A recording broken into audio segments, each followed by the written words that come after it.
Magic in the Morning with 5, and when the lights go out. 8:36 on our St. Patrick's Day. Mike Barrett in the studio for a weekly installment of Good Policies. Mike, what were you doing when that song came out? I was DJing at this very radio station, The Night Show.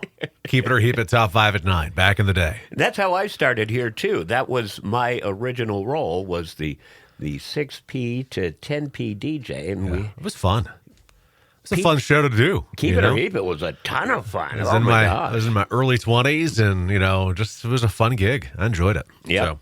And now here we are. I'm the morning host. You're the morning guest. And you and your wife own a very, very successful insurance agency, Barrett Insurance.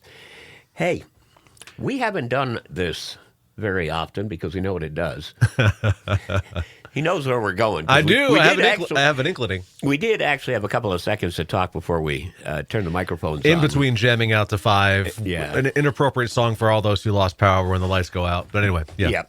Okay, so we talked about homeowner insurance recently. We talked about car insurance recently.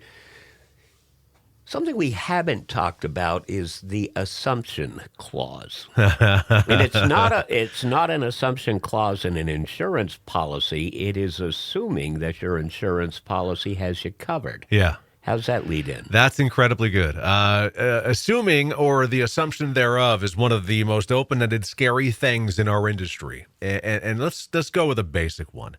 Assuming you've got the right amount of coverage, right? Last week's conversation, we talked about the situation where somebody didn't have enough coverage, and their insurance company notified them that if indeed the liability exceeds the limit of the policy, they're personally liable. Well, that individual assumed they had enough coverage. That's a real basic assumption. I see the biggest assumptions is assuming that you don't have to let your insurance company know that you are putting a pool in. Not letting your insurance company know you have a dog. Assuming that your insurance company is okay with you having a certain breed of dog. Now, not every company has a dog list, thank goodness, because you know me, I'm a dog lover. But, there are certain companies that will not accept German Shepherds, believe it or not. Pit Bulls, Rottweilers, Presa Canarios, Akitas, those types of dogs are often on a no-no list. And people will assume, oh, my insurance company's fine with that. Ignorance is bliss, my friend. So if I'm telling you that I can't write you with a particular company and you're assuming your other company is fine with it, I suspect they may not be, but there's not a lot they can do about it right now. I want to hop in here and share with you a recent news story that that we presented last week on the matter of dogs. Mm-hmm. Okay, you listed off some of the popular dogs that insurance companies don't like. Right. One of those breeds of dog just attacked a fella last week in a home. The owner was able to stop the attack, but unfortunately, the pit bull took that guy's life. Yeah. And these are reasons why, right? Right. It's propensity. Now, everybody will tell you it's an environmental thing, and now I agree with that very wholeheartedly. Environmental and how you raise them is very big, but there is also still instinctual. So that's why companies still kind of rest their hat on not liking certain breeds of dog. Statistics don't necessarily lie. They tell a pretty strong tale. So that's why companies, many, not all, have the list.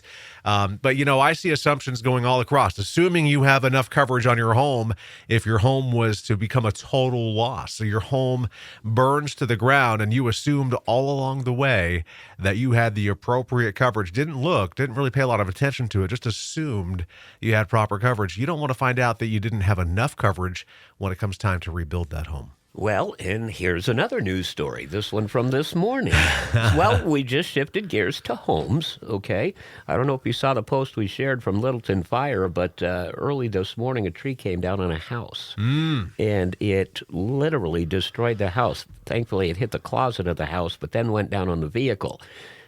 Now, this is a lot of damage. And a lot of policies coming into play. You've got the homeowner policy coming in on the home, the auto policy coming in on the auto. The cost of the tree removal is going to come into play as well, which it fell on covered property. So the homeowner policy should have some level of coverage to pay for the removal of the remainder of that tree that rests upon said house. But yeah, you don't want to assume these things. These are very scary things because at the time of a loss, that's when you're going to have the true reality of not having what you thought you had. A lot of people assume they have flood insurance built into something somewhere. They do not. Flood insurance is a very specific thing, as we saw last week with some of those folks in St. Johnsbury.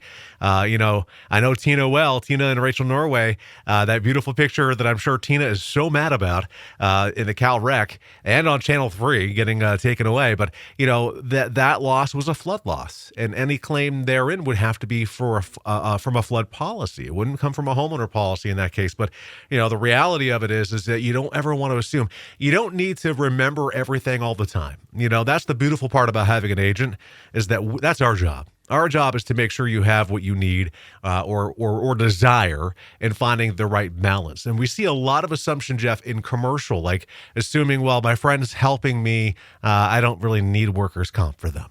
How good of a friend is it when that friend falls off a ladder, breaks their back? They're probably going to sue you. So we're talking a lot of personal exposure here based on an assumption that you're covered or that you don't need it. Very scary.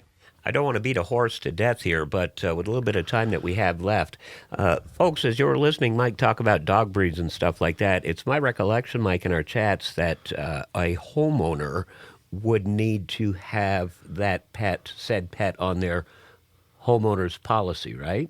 Yeah, so people don't think about the liability on a homeowner. That's worldwide liability to protect you as the insured from bodily injury and property damage due to your negligence to other parties. Okay, so that's a homeowner. Would that also tie over to somebody who, say, rents a freestanding building and they have a pet? Yes. So renter's insurance, if you're renting, that could adversely impact not only you as the tenant with the renter's insurance, but it could also impact your landlord. Their insurance company may not like the fact that there's a dog that's on their no list on the premises. So, there's a lot of things to consider. And, assuming you don't need to put your kids on your auto policy when they turn 16, assuming that the car dealership will automatically report your new car to the insurance company and you don't have to do anything about it.